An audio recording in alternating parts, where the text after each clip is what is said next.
Então vamos lá. Lembra que nós falamos aqui sobre os campos, que nós temos diferentes campos que formam o nosso psiquismo. Desde o campo, que é o primeiro campo, que é o campo divino, que é o campo do sistema, que é o campo da verdadeira vida, que é a vida do espírito e não a vida na matéria, seja ela qual for, até o campo pessoal, o campo da nossa mente, o campo das personalidades que nos integram. Então, na verdade, a constelação é muito mais ampla do que a gente possa pensar. Então, semana passada, nós começamos a falar um pouco a respeito disso, que é a repetição do que nós já estudamos. Então, nós mostramos que existe dois tipos de universos. Um universo, que é o universo divino, o paraíso divino, aquele que a gente lê lá na parábola do filho pródigo, aquele que a gente lê na Gênese, ou seja, o paraíso divino, o verdadeiro universo, que é o universo formado de espíritos, pela criação divina, e que a gente pode caracterizá-lo como eterno, no sentido de não tempo. Eterno, aquilo que a gente sempre fala, não é um tempo longo, é ausência de tempo. Infinito, ou seja, não tem fim, porque se nós estamos num universo onde Deus é o centro desse universo, ele é infinito. Está claro? É absoluto, porque nós estamos no regime divino. E perfeito. E ele é, ao mesmo tempo, não vibracional. O que significa não vibracional? Ou seja, não existe um sinal que se desloca à velocidade da luz, superior à velocidade da luz, 1 trilhão de vezes superior à luz, 1 quadrilhão de vezes. Ou seja, é um universo intrínseco. Ele é interior. Ele é intrínseco. Aí eu mostrei que a melhor maneira de entender isso é pegar o emaranhado quântico. Duas partículas que estão unidas ou que estão correlacionadas, tá claro? E que se deslocam, e você pode pôr a distância que for, no momento que você atuar sobre uma partícula, a outra partícula reage. Ou seja, isso é o emaranhado. Então todos nós estamos contidos um no outro. Por isso que foi dito lá na Bíblia, Deus nos criou a sua imagem e semelhança. Ou seja, o que é semelhança? Todos nós somos semelhantes ao outro, mas não temos a mesma potência e nem temos a mesma identidade. Em outras palavras, Deus não cria clones. E você é único. Então você é totalmente único. Por isso que quando você vai falar sobre Jesus no Evangelho de João, ele fala o Filho unigênito. Eu até trouxe aqui já a interpretação da palavra unigênito segundo Wycliffe, que é unigênito, o único da sua espécie. Tá claro? E por isso que é semelhante. Nós fomos criados semelhantes um ao outro. Tá claro? Mas não iguais.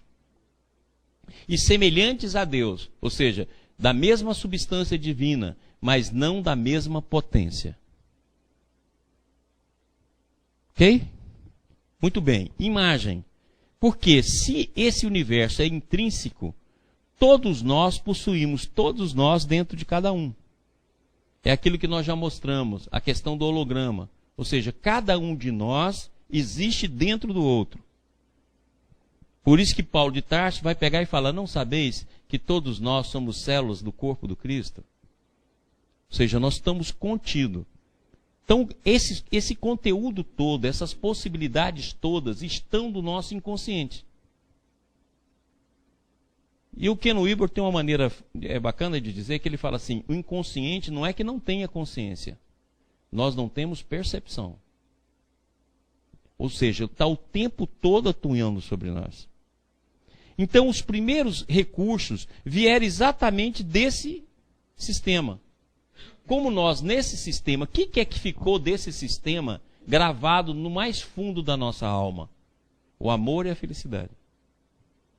É por isso que nós buscamos o amor e a felicidade em todos os momentos das nossas existências. Sempre buscamos o amor e a felicidade onde nós estivermos. Sempre nós estamos buscando o amor e a felicidade. Por quê? Porque quando nós estávamos no sistema, isso ficou gravado. Nós fomos perdendo a consciência, da mesma maneira que a gente perde a consciência na hora que a gente faz a contração para a reencarnação. Você viveu uma série de emoções, uma série de problemas, uma série de situações em vidas passadas, mas não está presente em você. Muitas vezes está repercussões, algumas coisas que fazem trazer certa lembrança, determinados quadros melancólicos, determinadas visões que vêm através de sonho, mas você tem uma visão fragmentada. Dessa mesma forma é na nossa natureza espiritual.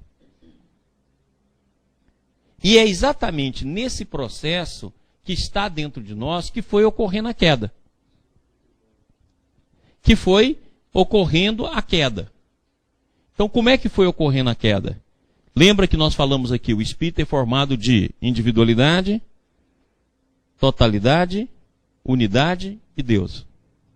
Então, todo o processo veio através da individualidade. Essa queda, então, ocorreu a criação do mundo material. Seja ele matéria sutil, seja ele matéria grosseira. Então, nós vamos ver um vídeo. Estevão, mostrar o vídeo, por favor. O vídeo da queda. Você selecionou lá? Então nós vamos ver um videozinho, que a Adalto fez ele há algum tempo atrás, e vai nos permitir compreender melhor esse processo. Então vamos lá. Nós estamos no sistema. A única lei é a lei de amor. Então o amor tem duas características. Ele atrai e ele expande. Tá? Duas características. Ele atrai e ele expande. Então o amor é expansivo e ao mesmo tempo é atrativo. Emmanuel diz que a gravidade é exatamente o mesmo amor que representa entre os mundos. Então ele fala assim, a gravidade é o amor entre os mundos. Entre as almas vai ser o amor. Ou seja, as funções que nós observamos no nosso mundo, aquilo que nós observamos no micro, aquilo que a gente observa no macro, nada mais é do que oitavas abaixo do processo da consciência. Então, se tudo do universo é consciência, a reação da matéria, a matéria da maneira que ela se comporta, ela traz traços da consciência. Então, as forças que hoje nós estudamos na natureza, força nuclear fraca, força nuclear forte, eletromagnetismo e gravidade, nada mais são do que as forças que vão existir dentro do psiquismo. Então você pega, por exemplo, a força eletromagnética, é a mesma força do pensamento. Então, na verdade, as forças materiais, elas vão evoluindo da matéria para o psiquismo. Então, no momento que nós estamos no sistema, o que vai predominar? O amor e a expansão. Agora, no momento que eu faço a expansão através da individualidade, eu corro o risco de fazer com que a expansão da individualidade me leve a um processo de egocentrismo. Porque para mim ter individualidade, eu preciso ser egocêntrico. Egocêntrico não quer dizer egoísta. Egocêntrico quer dizer que eu passo a ter um ponto de referência onde está o meu eu. Agora, se eu expando isso no campo do amor e trabalho esse amor apenas a nível de egocentrismo, surge o egoísmo. E o egoísmo é a causa da queda. Então, determinados sentimentos que estão dentro de nós vieram lá da queda. Ou seja, egoísmo é o primeiro. Carência é o segundo. Medo é o terceiro. A busca do poder é outro. A inveja é outro. A revolta é outro e a negação é outro. Esses sentimentos que eu chamo de sentimentos primordiais, eles nasceram na descida. Por que eles nasceram na descida? Vem cá, vamos fazer um teatrinho aqui. E vem aqui você, por favor. Vem cá. Olha aqui. Existe uma teoria na física quântica que pode nos ajudar a isso aqui. Você podia vir cá segurar o microfone para mim, enquanto eu vou falando.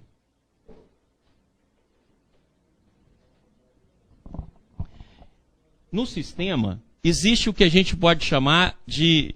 Segura na mão dela. No sistema, existe o que nós podemos chamar de hierarquia entrelaçada. O que é hierarquia entrelaçada? É uma hierarquia que não tem uma pirâmide, que você sai de uma base até chegar no topo. Que é essa pirâmide que a gente conhece. A hierarquia entrelaçada é um desempenho uma função semelhante ao outro e complementar. Por exemplo, vou dar essa ideia aqui. Por exemplo, movimenta a sua mão para cá. Vem os dois para cá, vai os dois para lá. Aí vem para cá, vai os dois para lá. Qual é o movimento mais importante? Nenhum. Eles são complementares. Eles estão interligados. Então vamos supor que no momento em que eu começo o processo de egoísmo, no momento em que eu saio do egocentrismo, faço a expansão no campo do amor e congelo, eu começo a perder contato. Então eu começo a perder contato com o outro e começo a perder o contato com Deus. A perda do contato vai dar a carência. Então quando Jesus está na cruz, pode sentar, obrigado. Quando Jesus está na cruz, ele não está vivendo a crucificação como vivem falando. Ai, coitadinho de Jesus da cruz. Olha, inúmeras pessoas tiraram a cruz de letra. Jesus não está colocado naquela dor. Jesus está tendo uma visão panorâmica de toda a queda. Desde o ponto onde ela iniciou até o retorno. É por isso que ele expressa, em determinado momento, ele fala: Pai, por que me abandonaste? Porque o primeiro movimento, na hora que o egocentrismo transforma em egoísmo em nós, é o abandono. Por isso que você pode olhar que todos nós, através do abandono, somos carentes. E a gente busca cobrir essa carência através de alguém ou de alguma coisa. Mas essa carência é carência de Deus. Só a evolução para completá-la. A carência é divina. É por isso que os grandes místicos, quando chega nessa fase onde ele absorve a carência, ele começa a tratar Deus como uma função de amor. Chama de amado, meu esposo. Por quê? Porque o processo inicia na carência. E é exatamente o momento em que o Cristo chega no momento da descida, que coincide com o da subida, ele fala: Pai, por que me abandonaste? Que foi a primeira visão do abandono. Tanto é verdade que na hora que ele fala essa frase, logo depois ele fala: em tua mão entrego o meu espírito. Que é exatamente a obediência e a humildade do retorno a Deus. Ou seja, em tuas mãos entrego o meu espírito. E vem logo depois dele repetir: Pai, por que me abandonaste? Então, quando Jesus está na cruz, ele está vivenciando todo o processo de retrospectivo de todo o processo da queda. É por isso que quando ele encontra os apóstolos, ele fala: eu venci o mundo. Pega a palavra mundo e transforma em antissistema. Aí você entende por que ele diz por que venceu o mundo. Porque ele superou todo o antissistema. Desde o ponto da queda até o ponto de retorno. Então, quando nós falamos a casa do Pai, certo? O reino de Deus, quando Jesus fala assim, o reino de Deus ainda não é deste mundo. Por quê? Porque nós estamos falando do sistema. Um reino onde apenas existe o Espírito.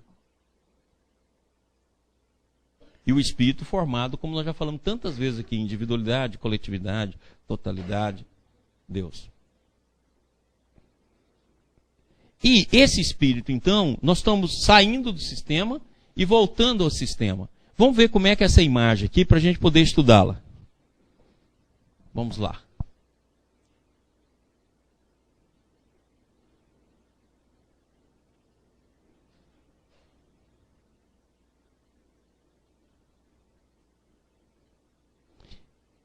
Essa bola significa consciência. Cada cor de plano desse são os planos que vão sendo criados. Então você começou a descer, criou o plano angélico. Vai descendo, cada plano desse é o mundo. Em que você, à medida que vai descendo e contraindo a consciência, vai criando o mundo. É por isso que quando o ser cai mais distante, na hora que ele está retornando, encontra tudo pronto. Por quê? Porque a descida dele foi maior. Então tem espíritos que caíram só nesse nível. Tem espíritos que caíram nesse nível. Tem espíritos que caíram nesse nível. Tem espíritos que caíram nesse nível. Os mais diferentes níveis. Que hoje a gente pode tratar não só como dimensão, mas também pode tratar como universos. Então os diferentes universos. Desde os universos altamente espirituais até o nosso. O nosso vai ser quando? Quando toda essa bolinha contrair. Ó, na hora que ela contrair completamente, certo? Ela faz o quê? Ó o Big Bang aí. Ó. Uma partícula menor que o próton que vai dar origem ao nosso universo. Então a nossa consciência é aqui. Ó.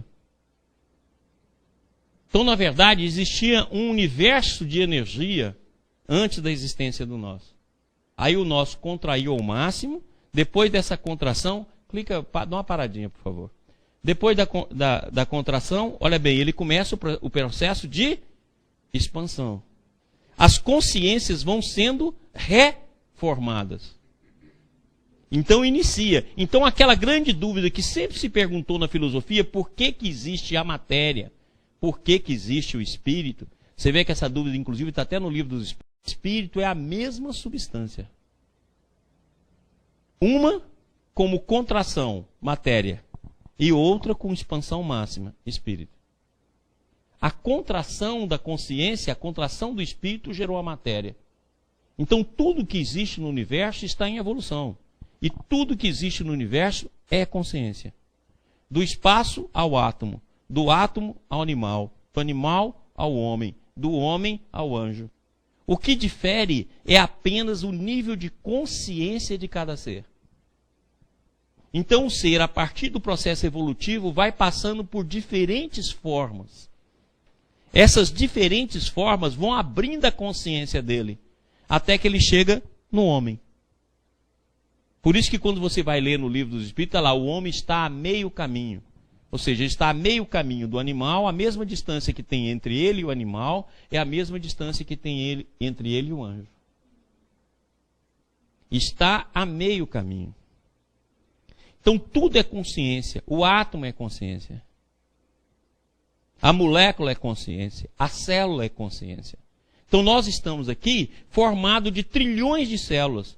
E se você for pegar o livro Missionários da Luz, vai estar lá. As nossas células são irmãs nossas em evolução. A célula já é um sistema consciencial. Agora, a consciência que vai se expressar, a unidade de todas as consciências é o movimento. Por isso que tudo está em movimento. Essa é a unidade da consciência. Por quê? Movimento de descida, movimento de subida. Ou seja, esse é um movimento que vai criar vibração. Por isso que o antissistema é vibracional e o sistema é intrínseco. No momento que essa expansão vai se dando, agora vamos estudar como se fosse uma consciência só. Aciona. Aí ele vai retornando. Ele vai retornando. À medida que ele vai retornando, ele vai perdendo a matéria daquele nível evolutivo. Entendeu a nossa aura agora? Nossa aura nada mais é do que o conjunto dos diferentes mundos onde a gente participou. Como se você pegasse... Para um pouquinho aqui. Como se você pegasse várias geleias e colocasse uma em cima da outra. Aí você pega uma bolinha agora e enfia na geleia. Tem uns que só foi na primeira geleia. O outro foi na segunda. O outro foi na terceira. O outro foi na quarta. O outro foi até o fundo. Entendeu o que é a nossa aura? Nada mais é a formação dos diferentes mundos que a gente atravessou no processo de queda. Então a aura é o reflexo de todo esse processo. Então à medida que você vai evoluindo, você vai perdendo os corpos. Então você evoluiu, certo? Você vai perdendo o duplo etéreo e o corpo físico, que pertence à matéria, morreu. Aí depois você vai perdendo o corpo astral, vai perdendo o corpo mental e vai ascendendo. Você vai devolvendo essa matéria ao meio. É por isso que fala espírito puro, aquele que não tem nenhum laço com a matéria. Porque toda matéria se tornou consciência. Então fala, por que eu encarno? Porque a parte material sua, consciencial, que ainda não se tornou nem sequer energia dinâmica, está representada pelo teu corpo. Você não reencarna só para consertar o caminho da evolução, não. Você reencarna também para ir desgastando a matéria e transformando matéria em energia. Ou seja, matéria em corpo perispiritual. Corpo perispiritual em consciência. Então nós podemos dizer com essa visão que a matéria que te forma é a parte consciencial sua que ainda está na fase matéria. E que você vai absorvendo. E à medida que você for evoluindo, você vai perdendo isso. Como se fosse um foguete perdendo determinadas unidades para que ele possa avançar. Então, por isso que vai dando esse processo, ó. Vai devolvendo, vamos lá. Vai devolvendo para o meio todo o campo da matéria.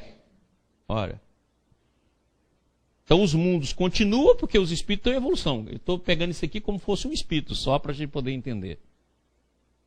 Ó, vai devolvendo para cada meio e contribuindo a esse meio até que ele rompe com toda a matéria. Ó, volta ao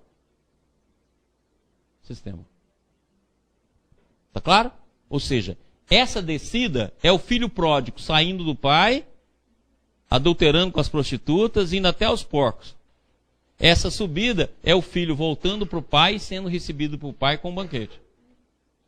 Os dois movimentos, o de descida e o de subida.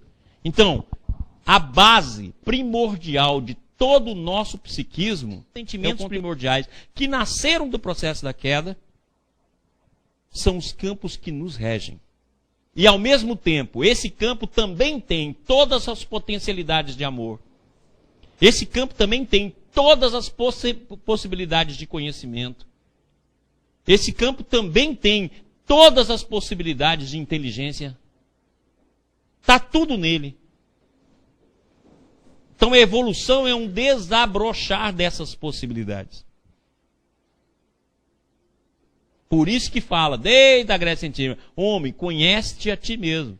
Porque na hora que você entrar dentro desse campo, você começa a perceber uma série de potencialidades que você nunca imaginou que você tem. Zé.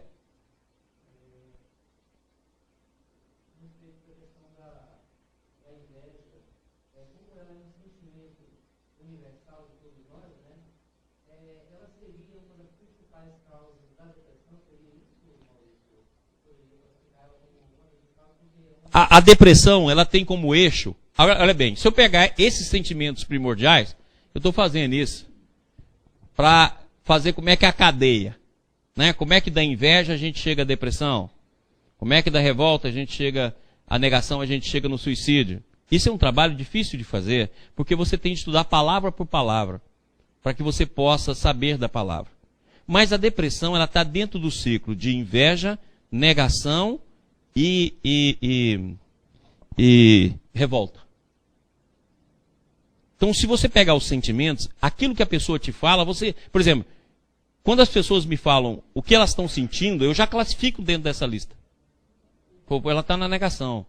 Ela está na revolta. Olha, então ela está bem profunda. Ok? Então, por exemplo, conforme ela fala, eu vou situar onde ela está. Não, ela está na inveja. Não, ela está aprofundando. Ela está na negação e já está na negação de si mesma. Então, toma cuidado que essa pessoa pode suicidar. Então, se você tiver essa escala bem certinha na cabeça, e lógico que a gente tem que fazer um trabalho imenso para ir descobrindo as derivadas desses sentimentos primordiais, e para isso a gente tem que estudar palavra por palavra. Eu comecei a fazer isso, cheguei até na 400, assim, derivando. Mas aí fui estudar palavra por palavra, e é muito difícil. Para a gente colocar em ordem quem gera quem, então aí muda para cada autor, então é muito difícil. Mas é um trabalho que a gente pode fazer na sequência. Então esses sentimentos são sentimentos primordiais que já estão constelados em nós, gerados pelo processo de queda. E todo ele está baseado no esforço de autoconhecimento, generosidade para com o próximo e a graça. Aqueles 3 campos que eu mostrei aqui. É eles que vai fazendo a modificação. Egocentrismo, porque o egocentrismo é a base da individualidade. Você só vai falar eu se existir o egocentrismo. Ele pode ser egoísta e pode ser altruísta. Então, no nosso caso, o egocentrismo se tornou egoísmo. Lembra, egoísmo é o pai de todos os vícios. Aí vem egoísmo, busca do poder. Porque é a base do egoísmo. O egoísmo busca o poder. Aí depois vem abandono, carência, medo, inveja, revolta, negação. Então são 7 sentimentos primordiais. Faz parte do nosso campo. Entendeu que quando nós formos estudar o campo familiar, esses sentimentos vão estar lá presentes. Mas vão estar presentes em forma de ato, vão estar presentes em forma de ação, vão estar presentes em relação a ações que foi feita em vida passada. Então, o que é a constelação familiar? O conjunto de vibrações e ações praticadas pela família. Então, os campos mais embaixo nada mais são do que concretização em forma de palavra, ato e pensamento de tudo aqui, desses sentimentos que nos movem.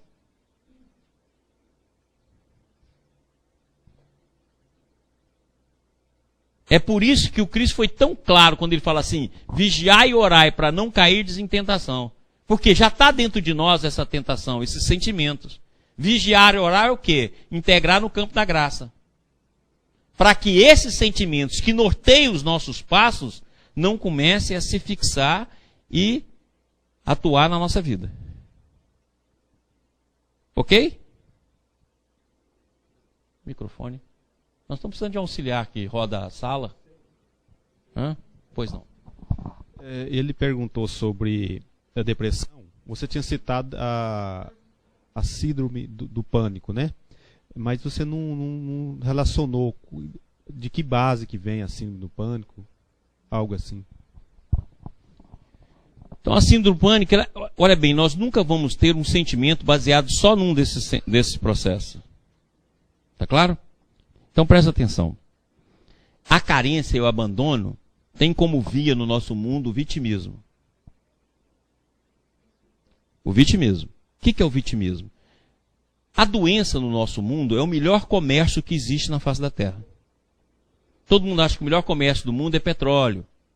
Né? Uns falam em droga, outros falam em arma. Não. O melhor comércio do mundo chama-se doença. Porque a doença é a justificativa por que eu não faço as coisas. Ah, não estou cuidando mais da minha casa porque eu estou com fibromialgia. Opa! Se eu falar assim, eu não estou cuidando da minha casa porque eu tenho preguiça, todo mundo vai cair de pau em mim. Mas se eu falar que é por causa da fibromialgia, ah, tadinho, eu também tenho isso. Você já procurou o doutor tal? Tá claro? Por quê? Porque no momento em que eu coloco na doença, a doença justifica meus atos. Eu tenho preguiça de trabalhar. Se eu arrumar uma doença, está justificado. Eu não quero enfrentar a minha vida. Se eu arrumar uma doença, tadinho do meu filho, tem 40 anos, mora comigo, mas coitado. Ele não se adaptou ainda ao mundo. A doença explica, a doença é o comércio, a doença é o caminho. Então o primeiro fator é o vitimismo. Então se você chegar para mim e falar assim, doutor, eu não faço nada, eu sou um preguiçoso, eu não quero enfrentar, eu quero que os outros cuidem de mim. Eu vou cair de cacete, não sei, mas você fala assim, eu estou com síndrome do pânico. Ô, coitado, precisa até de companhia, eu não vou nem sair de casa para ficar com você. Uai, eu tenho os ganhos que eu pretendo. Então toda doença é um campo psíquico que foi doente para poder achar a desculpa a fim de que ele se manifeste e tenha segurança.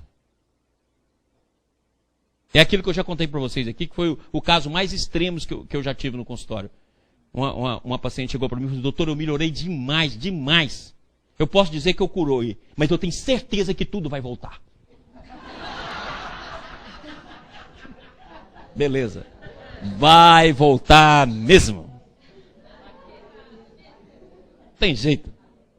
Por quê? Porque ela se sentiu insegura. Porque na hora que você não é doente, você tem que fazer o que na vida? Agir. Não tem jeito, você vai agir. Então você pega, por exemplo, vamos supor que a pessoa não tem ninguém para sustentar ele. Ele tem tempo de ter fibromialgia? Tem tempo de ter depressão? Síndrome do... Você viu? Pobre com síndrome de pânico. Fora de brincadeira, na minha vida médica, que já tem 31 anos, eu nunca vi um. Pobre, me arredeci? Não, nunca vi um. E muitas vezes a gente fala assim, ah, mas aquele pobre está pedindo esmola, está trabalhando, meu amigo. Tem gente que pede esmola e faz o pai pagar tudo e nem esmola pede. Tem gente que fala assim, eu não dou dinheiro para quem pede esmola. E os caras que estão dentro da sua casa você está sustentando? Nem pede esmola, porque o coitado está ali, batalhando, ó. Porque pedir esmola não é fácil. Você já pediu esmola? Pô, é difícil pra caramba. Eu já pedi com um menino de rua. Eu morei na rua 10 dias. Poxa, é difícil, não é? Os caras não te dão. É duro. Você pede uns 30, 40 para dar 1, 2. Ainda dá aquelas misérias. Você fica indignado. Dava a hora do almoço assim, você tá doido para comer alguma coisa. E a molecada saía, né? Eles falavam assim, tio, melhor não é pedir, é roubar. Eu acabei concordando. Roubar é muito mais rápido. É uma beleza roubar. Porque aí você não precisa pedir, ué. Vai lá e rouba e acabou. Né? Roubava pastel. Ih, roubava muita coisa. Então, esse processo é um processo muito interessante da gente ver. Toda doença tem uma conjugação de vitimismo. Toda ela. Ah, você fala, doutor, mas eu tenho essas doenças que você falou. Ótimo, meu filho, vamos por ritmo, para a gente poder sair delas. Então, sempre esse jogo. Então, se nós formos pegar cada doença dessa e formos estudá-la, então você pode olhar que nosso mundo nunca teve tanta síndrome do pânico, fibromialgia e depressão. Porque o mundo que está criando um grupo de pessoas dependente. Hoje a quantidade de filhos que permanecem na casa dependente é impressionante.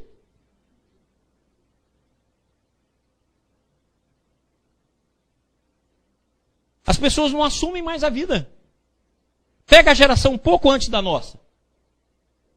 Pô, não assuma a sua vida logo, não, para ver o que acontecia, né, não, Neto?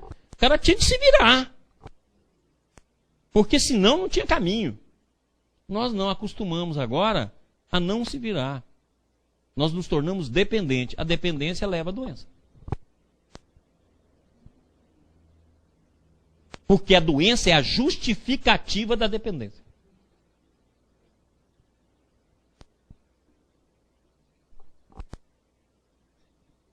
Quem já curtiu um período longo de doença? Olha como é que foi maravilhoso. As pessoas te sustentou, a pessoa teve dó de você, as pessoas cuidaram de você. Um monte de amiguinha veio, telefonou. Vamos lá, dar uma força para ela. Uma delícia. Nem tratado. Mamãe ficou preocupada, porque toda mãe fica preocupada com esse processo. Né? Papai liberou o dinheiro. Pode olhar. Então esses sentimentos primordiais é que vai formar a base da constelação familiar, entendido? Só que quando chega na constelação familiar, esses sentimentos se materializaram. Palavra, ato e ação. E agora, quando isso se materializa, principalmente no ato, que é o terceiro estágio de materialização, o primeiro estágio de materialização é o pensamento. O segundo estágio é a palavra. E o terceiro estágio é o ato. Então, quando materializa nesse campo, ele se torna, então, aquilo que a gente chama de karma. E aí não tem jeito mais de consertá-la a nível mental. Ele tem de ser consertado a nível de ato.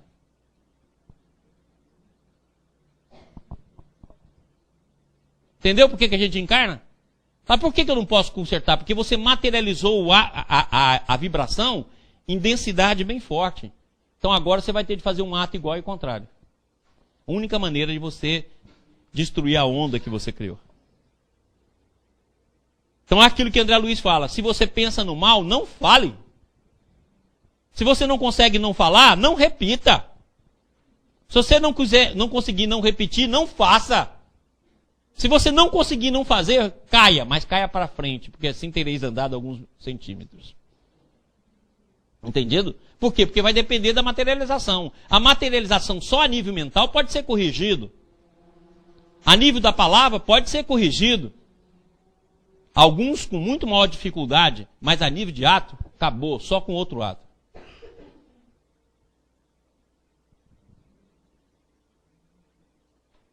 Ok? Muito bem. Perguntas. Pessoal de Brasília, tem alguma pergunta? Oi.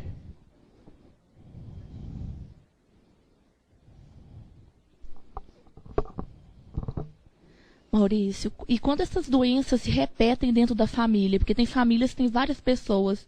Campo familiar. Porque acontece o seguinte, nós quando encarnamos, somos sócios um dos outros. Vou te pegar uma ideia aqui. Vamos pegar mais ou menos ali a Idade Média.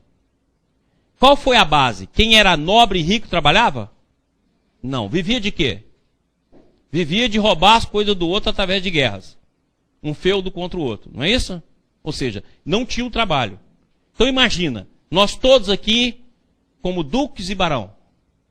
Todo mundo vivendo de vampirismo da vida do outro. Ninguém querendo fazer nada, a não ser pegar dinheiro, fazer guerrinha, pegar dinheiro, e todo mundo curtindo a vida.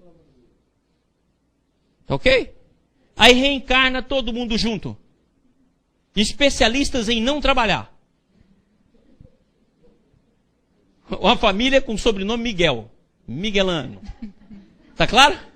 Ou seja, todo mundo quer miguelar. Mas só que a vida traz e coloca ele.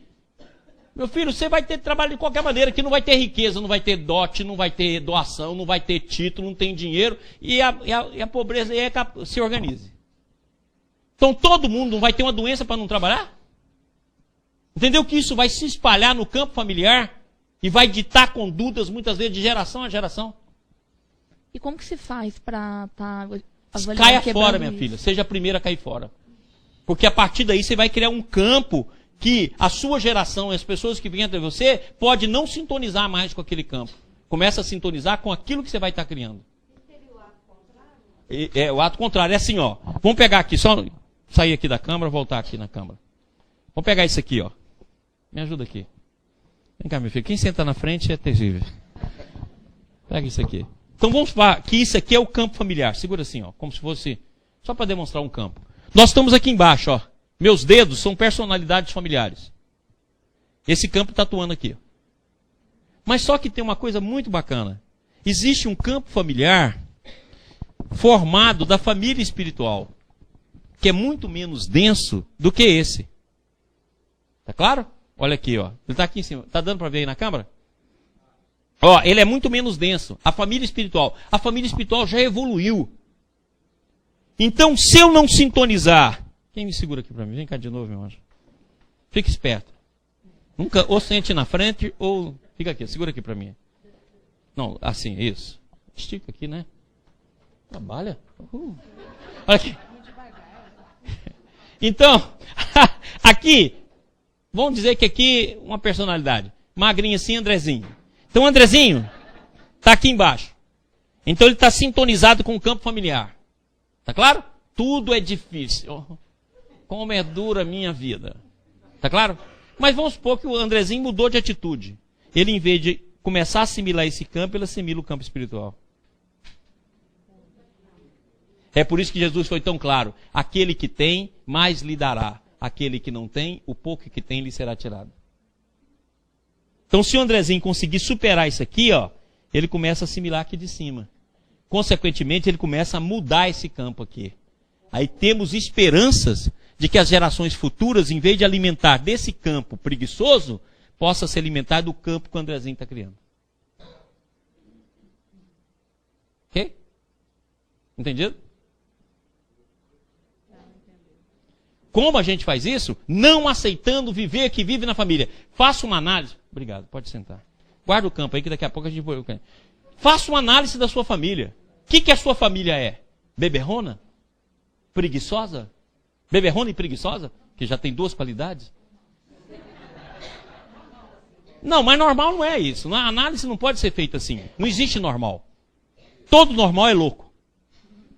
Então a pessoa tem mania de falar isso. Ah, eu sou normal. Então você é louca. Todo normal é louco. Nós temos de chegar e descer na nossa família. O que é a nossa família? Nossa família é feita de gente matador? É feita de gente violenta? Você vai estudar a sua família da mesma maneira que você estuda o seu mundo íntimo. Depois que você estudar a sua família em detalhes, você fala, o que da minha família eu tenho? Pronto. Aquela questão, por exemplo, da minha esposa, você já conhece a problemática, do enfrentamento dela, as mudanças que ela vem conseguindo alcançar em relação ao processo familiar dela. Por isso que pena para Dedéu. Porque na hora que você começa a fazer isso, você deixa de ser alimentado pelo campo familiar. Então você vai ter uma carência imensa. É por isso que ninguém faz, porque é duro. A gente está acostumado com aquele alimento psíquico, seja da nossa própria individualidade, seja da nossa família.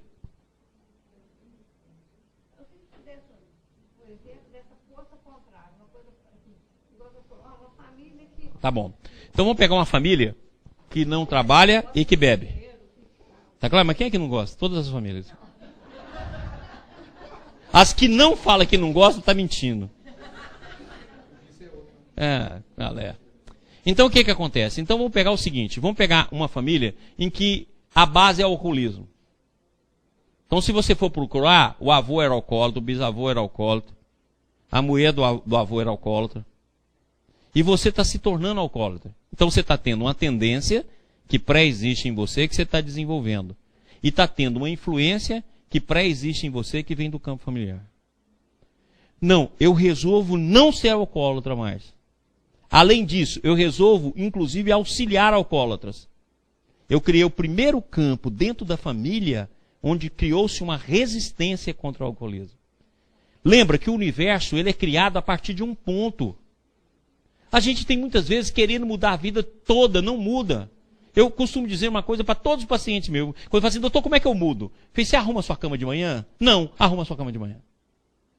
Todo dia agora vai arrumar a sua cama. Nós temos que pegar um ponto. Se a gente tiver um ponto de apoio, lembra que o universo é feito de uma partícula menor que o próton.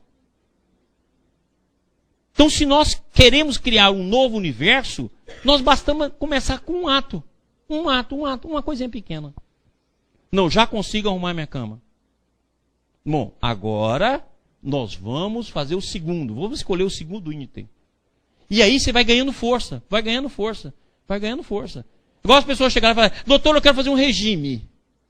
Então, primeiro passo, nós não vamos engordar esse mês. Vamos passar um mês sem ganhar uma grama. Esse que é o nosso regime. Perder peso é outra coisa, mas nós vamos começar não engordando. Ah, eu quero parar de fumar. Pare um cigarro por dia, até chegar ao tanto que torne-se insuportável parar.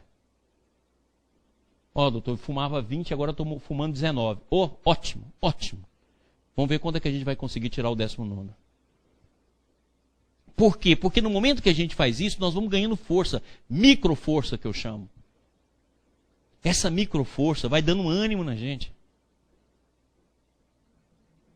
E a partir daí você vai criando uma cadeia de força. Igualzinho o universo é feito. Aquilo que eu falei para vocês aqui, um universo como o nosso, ele nasce apenas de 22 gramas de matéria. Maurício. Tá claro? À medida que o indivíduo vai rompendo com esse condicionamento familiar, me parece assim que os próprios familiares chegam a um determinado momento que eles se voltam contra ele. Lógico, porque ele está rompendo o equilíbrio. Olha aqui, todos nós aqui somos berberrões e somos preguiçosos. Na hora que você começa a enfrentar o campo familiar, você está desmascarando eles mesmos. Eles vão reagir contra você. Agora, na hora que você mantém a ação, não tem como, você contamina. Você não, quantas pessoas aqui é capaz de contar exemplos que a família mudou a partir de um membro? Bastou uma ação dessa pessoa, que muitas vezes mudou a família inteira.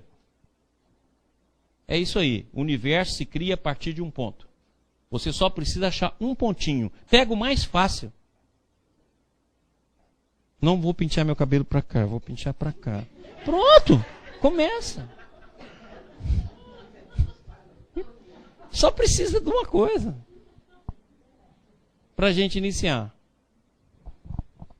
Numa sessão de terapêutica, de constelação, no indivíduo com determinado problema, além dessa ação, um efeito, né, no que foi tratado, constelado, existe uma ação, ainda que secundária, no campo mórfico energético, na queda do ser, desse elemento?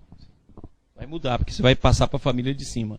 O que eu quero ensinar vocês a fazerem é uma autoconstelação familiar. É isso que eu quero chegar. Isso.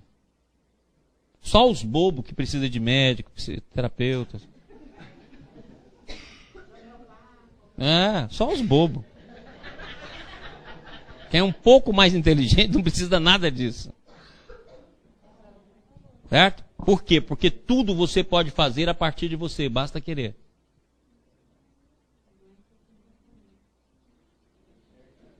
O ideal fosse que você ficasse com um médico, com um psicólogo, seja o que for, só o tempo suficiente para você compreender, para fazer sozinho.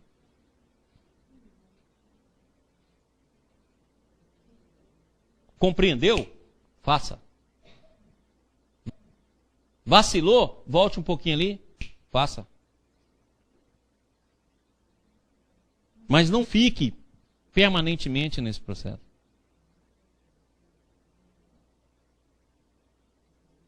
Bem? Vamos lá para a palestra?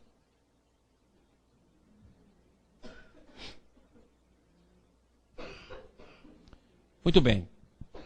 Esse universo aqui, né? Que não foi... Vocês entenderam isso aqui? Eu gostaria muito que vocês entendessem esse quadro aqui. Porque se vocês entenderem que é o sistema, fica fácil da gente entender. Então a gente está voltando para um mundo de plena felicidade, que rompeu devido ao nosso egoísmo. Agora, como esse processo rompeu? Vamos pegar a nossa respiração para a gente poder entender. Todo mundo me pergunta, Maurício, por que a gente caiu? É simples. Pega a nossa respiração. Você vê que a gente expande e contrai. Expande e contrai. Então vamos dizer que no sistema o processo era esse. Nós saímos da individualidade, vamos à totalidade, vamos à unidade, vamos em Deus e voltamos à individualidade. Esse é o fluxo do sistema. Não vou falar movimento, porque movimento significa deslocamento. Eu quero falar fluxo. Ou seja, a individualidade abre na totalidade, absorve a totalidade, absorve a unidade e absorve Deus. Olha só que interessante. Se você é único, o diálogo que você tem com Deus é único. Então significa que no sistema você metaboliza para o todo aquilo que você unicamente recebe de Deus. Entendeu sua função no sistema? Por isso que é felicidade. Porque você doa amor e recebe conhecimento e amor divino. A cada momento você recebe, metaboliza para o todo e recebe do outro o metabolismo deles. Então por isso que o sistema é complementar, cooperativo e amoroso. E por isso que ele é feliz. Repara bem, o que é felicidade para a gente? Tira os sonhos materiais. Você pode olhar que o seu sonho é falar assim, eu gostaria tanto que tudo fosse harmônico, que eu tivesse quem eu amasse e que alguém me amasse, que eu tivesse harmonia, que as coisas fossem feitas com carinho, que tivesse bondade, que tivesse respeito, que tivesse um bom tratamento. Não é assim que a gente fala? Então, na verdade, que quando você vai largar seu marido, que todo marido tem que ser largado mesmo, você fala assim, ele era um grosso. Não, no goiano grosso é pleonasmo.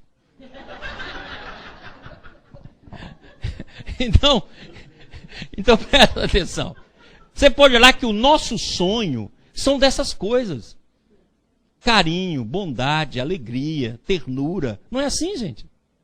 Então agora você imagina você recebendo isso de trilhões de trilhões de trilhões de trilhões de almas. Ao mesmo tempo. É felicidade que não cabe em lugar nenhum. E imagina você participando e dando algo que é único. Só você pode doar. Para todo mundo. E mergulhando em Deus em cada momento. Porque eu estou usando o tempo que não tem outra expressão. Porque Deus é infinito. Entendeu o que é felicidade no sistema? Entendeu o que é o trabalho no sistema? Então eu venho da individualidade, abro para a coletividade e totalidade, vou na unidade e desago em Deus. Só que num determinado momento, quando eu fiz isso, eu congelei. A individualidade foi a base. Todo o amor veio para a individualidade. Todo o poder veio para a individualidade. Como todo poder veio para a individualidade, entendeu que eu posso criar o que eu quiser? Eu criei um sistema onde eu fosse o centro. Só que várias outras pessoas, vários outros seres que fizeram a mesma coisa, se uniu a você. Sendo que todo mundo queria ser centro. Gerou o nosso mundo. É aquilo que eu falo sempre, que eu brinco sempre com isso. Onde tiver um ou mais reunido, aí eu mandarei. Você pode olhar que esse é o nosso escopo.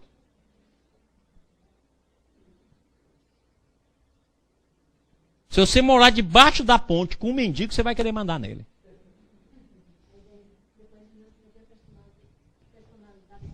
Personalidade forte é assim, sou muito egoísta. Essa que é a personalidade forte. Tá claro? Então esse foi o processo. Nós fizemos esse movimento e congelamos. Passei a semana toda buscando uma imagem para mostrar isso. Oh, meu Deus do céu, não existe a imagem. Mas a semana que vem, quem sabe, eu não acho a imagem. Por quê? Porque nós temos que mostrar exatamente esse processo. Tem uma imagem aqui que dá para a gente ter uma visão. Que o Estevinho arrumou para mim. Tá aí? Hã? Não estou entendendo. Ah, não consegue agora? Ah, é? Tá bom. Então depois do intervalo eu vou mostrar essa dinâmica. Então agora a gente entende. Na hora que a individualidade predominou sobre a totalidade, sobre a unidade, sobre Deus, ocorreu a queda. Como você só precisa de um ponto para gerar, você gerou um universo.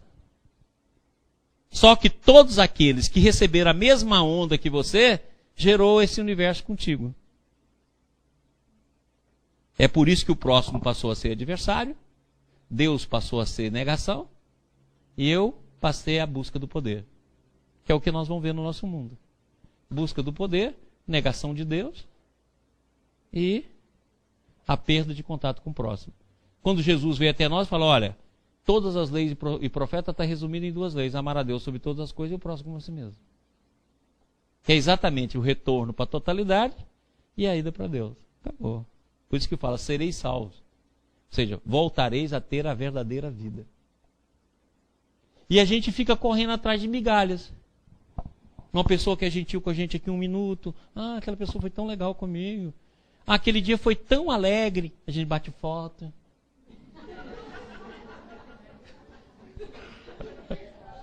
Bota no Face. Foi tão bom. E ainda tem aqueles assim, que eu acho mó barato, que eu acho esse negócio de foto ridículo, né? Mas aqui, você pega a foto e, oh meu Deus, foi tão bom essa época.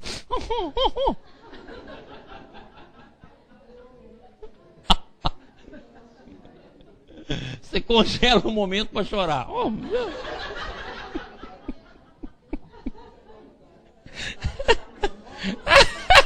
Nossa, como eu era magra, bonita.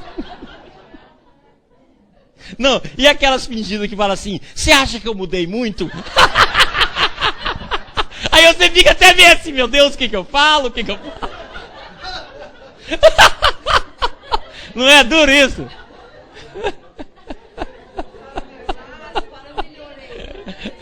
Ou senão aquelas que chegam assim, doutor Maurício, quantos anos você acha que eu tinha aqui? Aí você pega e fala, uns 50. Ô, doutor, eu tenho 50 hoje. Aqueles troços que só servem para dar problema. E você pode olhar que a gente vive em busca dessas migalhas. Você vive em busca dessa migalha. Agora, quando você encontra esse potencial dentro de você, você vai agir como agiu Santa Teresa de Jesus, como agiu São João da Cruz, como agiu Francisco de Assis. O que Francisco chega a dizer? Não, eu não quero ser amado, eu quero amar. Por quê? Porque ele conseguiu atingir dentro dele esse potencial. Então já não precisa de migalha, ele é capaz de distribuir o que tem. Porque ele recebe de Deus. Do campo da graça. Nós não. Até aquilo que a gente dá para o nosso ente querido, a gente tem de ter uma DR. Olha, eu acho que nessa relação sou eu. Não. Não é assim que a gente gosta de falar? Sou eu. Você acha que eu vou ser escravo dos seus desejos? Não é? É exatamente esse processo. Por quê? Porque a gente não buscou dentro da nossa alma todos esses conteúdos. 5 minutinhos para nós, pessoal da... Vai chegar o momento que vai ficar como já está em Brasília. Muito bem. Vamos ver a pergunta que surgiu. Se tiver alguém que tenha perguntas, internautas, pessoal de Brasília ou daqui, vamos falar agora para a gente poder ter essas perguntas respondidas. Vamos começar aqui pela internet. Pergunta da Luciana, lá de Brasília. Queria saber se a partir do momento que começamos a estudar a constelação familiar, o nosso campo familiar está sendo também modificado. Lembra que o campo familiar está sendo modificado todo dia. A gente estudando ele ou não. Lembra que evoluir significa tomar consciência de.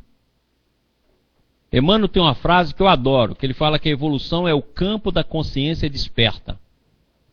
Então, tomar consciência é o processo de evolução. Então, quanto mais consciência que a gente tiver de nós mesmos, seja no estudo interior, seja do estudo pessoal, seja do estudo das tendências, seja do estudo familiar, nós estamos tomando consciência de, consequentemente, estamos fazendo aquilo que nós viemos fazer, evolução. A evolução é tomada de consciência. O campo familiar está modificando a cada momento. A cada momento o campo familiar, o campo psíquico, o campo pessoal, o campo interior, o campo mental, ele está em modificação permanente. Okay? Nós é que não temos consciência disso. E como as condutas na gente, através da memória, elas se cristalizam, então nós ficamos repetindo.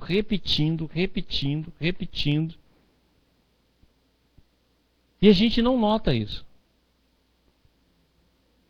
Vocês já assistiram um filme que a pessoa acorda e repete o dia, durante o dia todo? Já assistiram esse filme? E antes que termine o dia, exatamente. E aquilo ali a gente faz. E não notamos. Você fala, não, que filme incrível. Como é que pode repetir o mesmo dia? E você repete a mesma conduta, a mesma palavra, diante dos mesmos estímulos. E você não nota isso. Se a pessoa te agrediu, você vai repetir o mesmo estímulo. É igual aquilo, antes que o dia termine. É exatamente isso. Agora você fala assim, como eu mudo? Dê uma chance ao novo.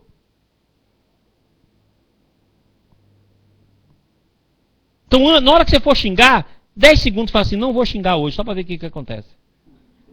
Aí amanhã você xinga o de hoje e o de ontem. Mas dê uma chance. Para você encontrar uma nova maneira, uma nova abordagem, uma nova forma. É como se a gente pensasse que cada situação fosse como um cubo. Você só vê uma face. Dê uma chance para ver a outra. Isso não quer dizer tornar bonzinho, que as pessoas acham que vai ser bonzinho. Ah, eu te perdoo. Você pode fazer isso comigo, mas eu te perdoo. Não vem com essa palhaçada, não. Eu perdoo você coisa nenhuma, mas eu acho uma maneira diferente de ver esse processo. Porque muitas vezes a gente cai numa bondade que não existe em nós. Você é o capeta e quer viver São Francisco. Ah, para com isso. Você tem que saber, eu sou um capeta, vou ser um capetinho um pouco pior. Mas capeta, agora tem ninguém que assume. Vira Chiquinho, vira Francisquinho. Não, eu tenho que saber a força que eu tenho. Olha, eu não consigo ainda te perdoar, mas eu não vou te bater. Poxa, é a minha força. Não vou te perdoar, não vem achar que eu vou, ai meu bem, teu meu amor, Jesus. Não, não tenho força para isso ainda não. Eu não te bato hoje. Beleza. Já foi o primeiro passo, já foi o primeiro andamento. Já comecei a estudar esse processo de maneira diferente. Agora amanhã, quando eu posso falar assim, não, você pode fazer o que quiser que eu te perdoo. Aí eu cheguei numa condição onde isso já está existindo dentro de mim de uma maneira singela.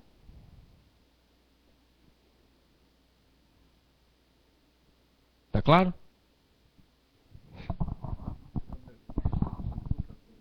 Sidney, eu não estou acompanhando as aulas, mas eu estou em dúvida, eu gosto muito da área e tal. O que eu fico confuso às vezes, quem gosta um pouco de física quântica, mistura um pouco de história humana, aí os os filósofos, aí, os pesquisadores físicos e tal.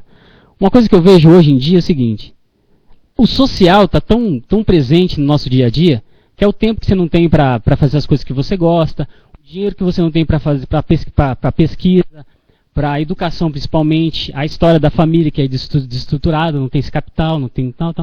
Eu acho que isso aí, no caso, para a gente estar aqui hoje também, já é um sacrifício enorme hoje. Falando sociais, né? Não falando do nível que a gente está conversando hoje de Deus e tal, o átomo e tal, que eu acho muito interessante. Então eu acho que as pessoas, quando a gente olha para a sociedade, e a gente realmente não tem esse tempo para estudar, para ler, para ter um tempo para a gente, para as pessoas, para poder dividir esse tempo, realmente as pessoas não conseguem evoluir. Você conversa com a pessoa só no ato assim, dessa velocidade do capitalismo, né? Da mais-valia, da alienação. Está todo mundo alienado uma coisa só, todo mundo quer a mesma coisa, a mesma cor. E a sociedade desapropria a gente das coisas que foram criadas pelo homem. A gente olha para as coisas e não vê que é o homem que criou, que somos nós. Vê que é uma empresa que fabrica aquela peça que você tem que pagar muito caro, vende a sua vida inteira para comprar um carro ou uma casa, financia a vida inteira. Então assim, como que a gente vê esse tempo? Que ela é muito interessante. Não sei se vocês já conheceram lá em Salvador a Dinha, que vende acarajé. E a Dinha vendendo acarajé, conseguiu lá ficar rica, né? A família dela, ela e tal. E aí eu conheci uma mulher que ela fazia abará. Quem não conhece abará é tipo acarajé, só que parece com pamonha. Aí goiano então sacou, né? Ah, pamonha! Porque goiano você tem que explicar ou piqui ou pamonha. Ou marido. Que é a única coisa que entende, são as três coisas. Tá, marido. Ô tchãozinho. Aí, muito bem. E aí, ela ficava perto do apartamento onde a gente passava as férias. A mulher tinha um abará tão bom que quando dava 1h da tarde, fazia fila. Ela chegava às 4. Ninguém pagava pro outro para ficar na fila. Já tinha até os caras que cobravam para ficar na fila. E a mulher chegava e começava a vender abará, vender abará, começou, acabava tudo. Ela juntava as coisinhas dela e... Eu vi aquilo 1 dia, 2 dias, passou, eu desci, fui lá comprar um abará para ela, cheguei e falei assim, me diz uma coisa, a senhora sustenta a sua vida com esse recurso aqui que a senhora vende todo dia? Ela falou, eu ajudo minha casinha, eu já tenho uma casa, marido já se foi, eu ainda ajudo meus filhos, os meus netos, com esse dinheirinho aqui. Eu falei assim, vai, com esse dinheirinho aqui, por que você não monta aqui uma estrutura tipo a Dinha? Que aí você vai ganhar dinheiro que não vai acabar mais. Eu falei, pra quê, meu filho? O que eu ganho aqui já dá certinho para as coisas que eu tenho. Eu não quero essa confusão na minha vida, não. É isso que é o bacana. Quer dizer, eu encontrei a função da minha vida, é aqui que eu quero. Pois é. Não quero uma coisa maior, não. Se ela quisesse, ela podia ter assim, tipo dia inteiro. Mas ela falou, não quero essa confusão para a minha vida, não. O que eu ganho já dá para o que eu quero. Ou seja, essa visão não é uma visão de renúncia falsa. Então você tem de fazer escolhas, porque o processo todinho de transformação, que ele é pessoal e coletivo, ele inicia do pessoal. E é exatamente a transformação pessoal, individual, que vai fazendo a força de mudança na sociedade. É por isso que quando você encontra uma pessoa com muita força, ele é capaz de fazer uma mudança como fez o Mandela na África do Sul. Um cara só que foi contaminando, como vez que não, aquela mudança surgiu de uma forma extraordinária. Gandhi fez na Índia.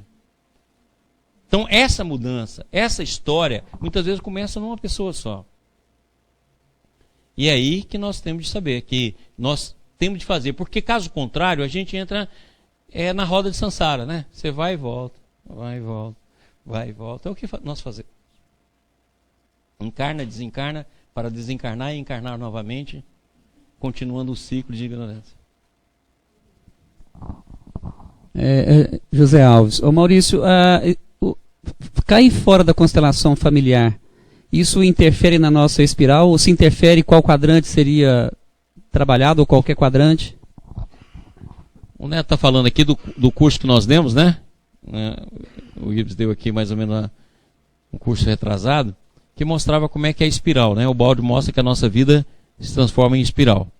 O que vai fazer, Neto, em vez de você repetir atos e tornar a repetir atos e o mesmo comportamento, é você ter um novo comportamento e evitar a repetição de ato dentro do ciclo.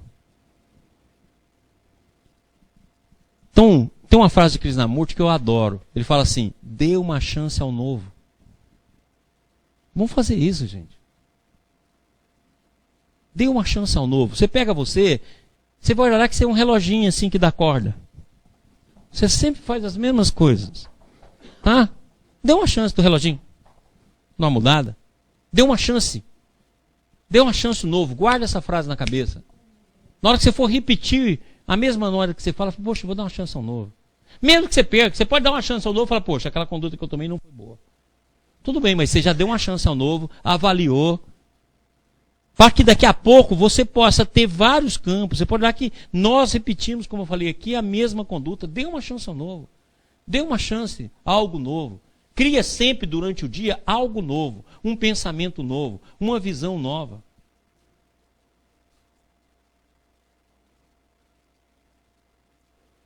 Pode fazer um exercício mental. Eu tenho mania de fazer esse exercício mental. Como eu moro de um local para ir para o hospital, eu levo 50 quilômetros.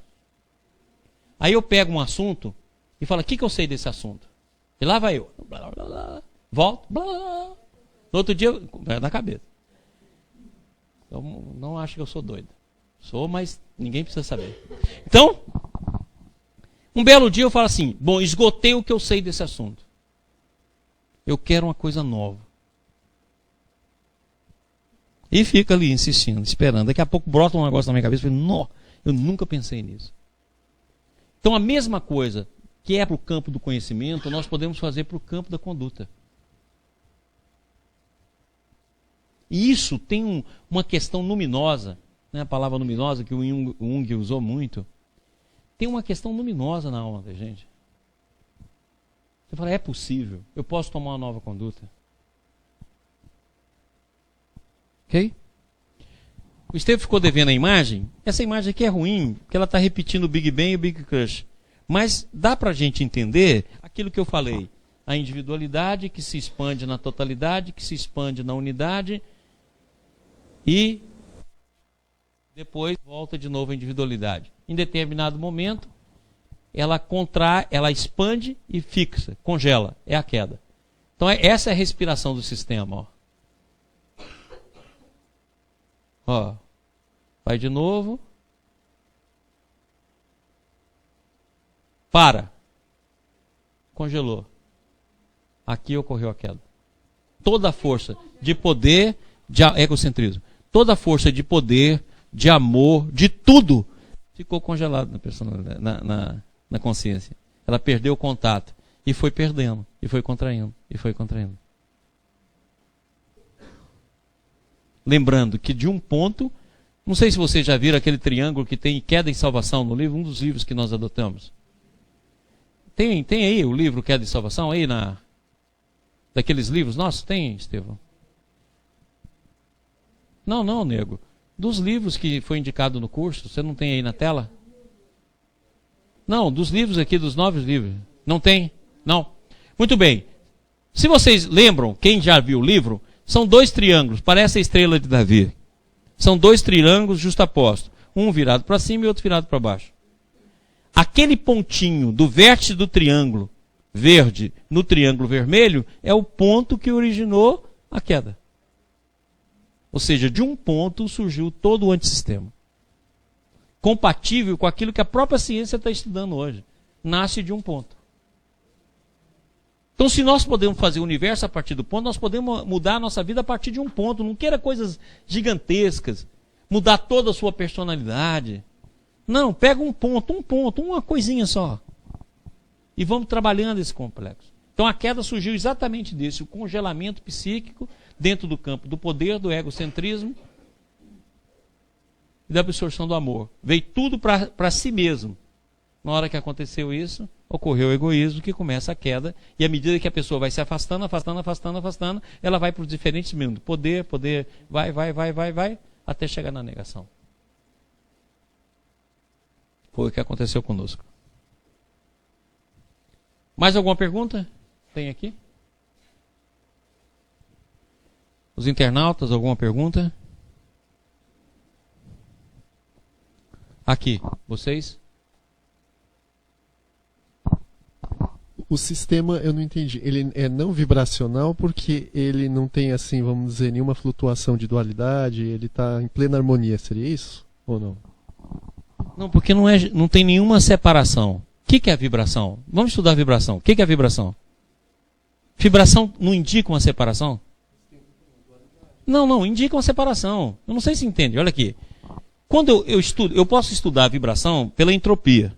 E posso estudar a vibração pela visão de separação. A vibração só existe porque algo está separado. Que vai sair de um ponto A para um ponto B. Pode ser com a velocidade que for, mas vai sair de um ponto A para um ponto B, porque algo está separado. Agora, se eu estou no sistema, e o sistema é um holograma, onde cada alma tem o todo, e o todo tem cada alma, e está interligado, e não há deslocamento, e não há nenhum processo, então não existe vibração. Pode existir fluxo, pode existir interação, pode existir emaranhado quântico, que é a melhor ideia que pode mostrar isso, mas não há deslocamento. Por quê? Porque todos nós estamos interligados. Então a vibração reflete a queda. A célula, por exemplo, como fisiologia, como é que ela é? Não, a célula... Sim, mas a célula já está no processo de queda, já está no antissistema. Isso, já está operando dentro do sistema vibracional. Tudo vibra no mundo, né? Vamos lá?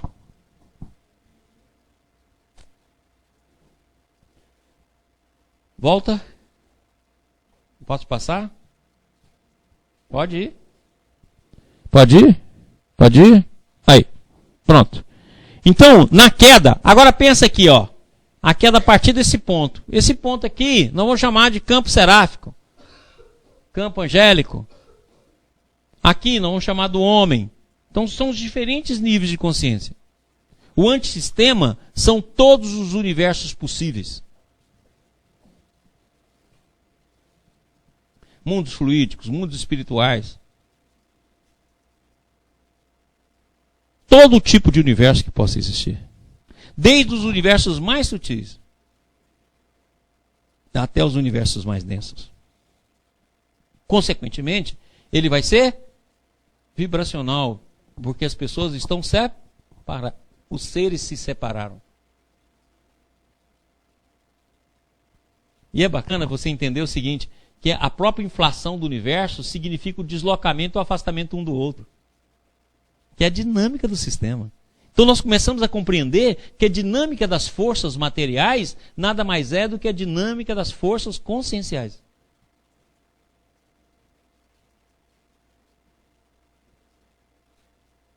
Então a fuga, a própria expansão do universo se dá no processo de fuga consciencial. Então nós deixamos de perceber o outro. E você pode olhar que a nossa maior dificuldade é viver com o outro. E a gente fala isso, né? Fala, olha, amar uma pessoa bacana, mas conviver é difícil demais. Agora, conviver é difícil. Agora, quando você tiver essa dificuldade, monta um mundo só com você. Você vai ver que é muito pior. Faz esse exercício mental. Na hora que você tiver com dificuldade de conviver com outro, bota você como vizinho, vizinho morando no apartamento de cima, no de baixo, marido vizinho, você vizinho, você só convive com você. Você vai ver que é insuportável. Você é uma pessoa insuportável. Faça esse exercício. Onde você for, está você. Chega no caixa do banco, está você. Na rua, está você.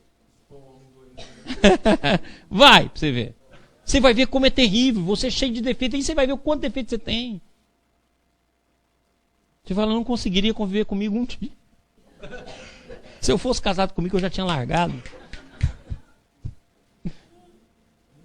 Faz exercício para você ver. Então esse universo é o universo finito, por maior que ele seja. Por maior que ele seja. Vamos colocar igual o Baldi fala, incomensurável. Por que ele é finito? Porque, na verdade, todos os seres vão voltar para o sistema. É aquela frase que Jesus falou, nenhuma ovelha se perderá, porque essa não é a vontade do meu Pai. Porque o amor é interessante, ele é determinístico em sentido absoluto. E ele é a liberdade absoluta. Parece os paradoxos da física quântica. Ou seja, ele é determinístico por quê? Porque como o amor atrai, tudo aquilo que perdeu o contato vai voltar. Porque o amor é paciente, é benigno. Não cala com a mentira, mas cala com a verdade. Ou seja, por isso que é determinista. Jesus fala, nenhuma ovelha se perderá. Agora, o tempo que cada ovelha vai levar para voltar é problema de cada ovelha. Ou seja, a liberdade também é absoluta.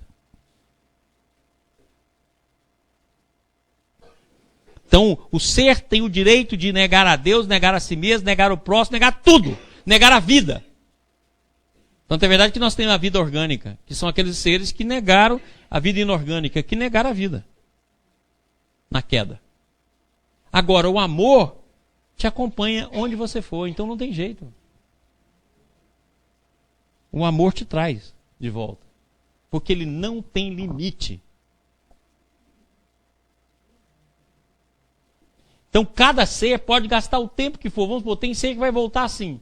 Tem ser que vai voltar assim. Tem ser que vai fazer isso. Milênio.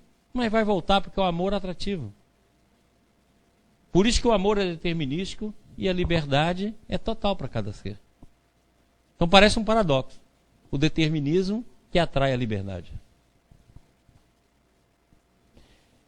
Por que ele é relativo? Porque nós estamos em constante transformação. Aquilo que nós já aprendemos. Nós não somos a mesma pessoa a cada dia. Cada momento a gente está transformando. É aquilo que as pessoas falam hoje. Eu sou bipolar. Não, minha filha, eu sou tetra. Bi é pouco. Porque você está em transformação o tempo todo. Altos e baixos o tempo todo. Depois, imperfeito. Por quê? Porque nós estamos saindo da região da imperfeição para a perfeição. E espaço-temporal. Nós estamos presos na dimensão espaço-temporal.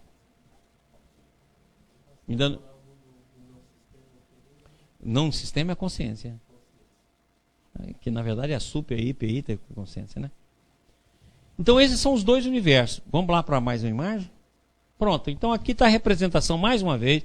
Quero que vocês guardem isso, que a base do primeiro plano que nós estamos estudando, do primeiro processo que nós estamos estudando, é o campo da graça. É o campo do sistema. Essa é a primeira constelação. E nós já vimos. No sentido positivo, tem todas as possibilidades. Tem todo o amor, tem toda a inteligência e tem todo o conhecimento. No sentido negativo, é nele que se situou os sentimentos primordiais. Que vai explicar tudo os outros planos. Aquela imagem que você fez está aí, não? Não veio, né? Então aqui, ó, campos de consciência diversa. Aqui está o espírito, que é aquelas quatro. O espírito é um, formado de Deus, totalidade, unidade, individualidade. E depois as consciências. Diferentes tipos de consciência. É a consciência CN, que é as consciências espaciais, temporais. E aí nós vamos mudando de forma e expandindo o psiquismo até retornar. Por isso que a parábola do filho pródigo é a descida e a subida. Todo mundo aqui já estudou a parábola do filho pródigo? Não? Semana que vem eu vou trazer isso, que é um atraso, hein? Todo mundo aqui é goiano? Tá bom? Para que a gente entenda que o Cristo falou sobre isso. Por isso que ele fala, o dracma perdido. Ovelha desgarrada. Desgarrada da onde? Do sistema. O dracma perdido, o valor perdido. Então quando ele fala da ovelha que se desgarrou, desgarrou de qual? Do sistema, é a visão do sistema. Eu não vim para os sãos, eu vim para os doentes. Eu vim para o pecador. Ou seja, os que caíram. E que nem têm ainda ciência de que caíram. Ok? Então era esse o recado de hoje. Façamos a nossa prece. Neto, você faz pra gente? Fala o nome. Agradecer o pessoal que por acaso tenha conseguido ver pela internet. Agradecer o pessoal de Brasília, que hoje também foi difícil. Agradecer a todos aqui. Quem tiver dúvida, pode mandar para a semana que vem, que a gente responde aqui no início da nossa aula. Então, qualquer dúvida que não foi possível tirar hoje, manda que a gente tira aqui no início das nossas aulas. Então, o final da nossa aula, o início da nossa aula, sempre vai ser tirada de dúvida, tá? Para que todo mundo possa participar. Então, obrigado a todos.